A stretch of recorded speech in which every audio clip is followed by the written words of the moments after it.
How to make account on Italki 2025.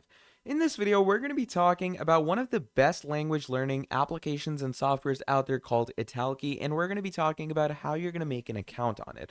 So if you want to use Italki and create an account for yourself, do make sure to check the link down in the description below. So once you go to the link, what it's going to do is it's going to bring you to this section. Now you can go ahead, log in with anything, email, Apple, Google, whatever you want. The best way would be Google because it doesn't give you any hassle for when it comes to verifications and all the other things.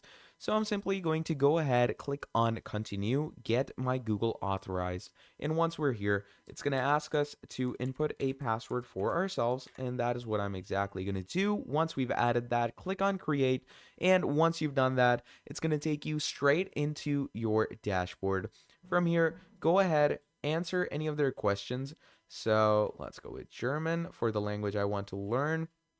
And once you have done all of this, what you're going to do from here on out is simply choose all of the topics that they give you, select the country region that you're in, and once you've done all of that, you're going to click on confirm, and that is about it. That is how you are going to make an account on Italki in the easiest way. Thank you for watching till the end, and I'm going to be seeing all of you in the very next video. Have a great day. Goodbye.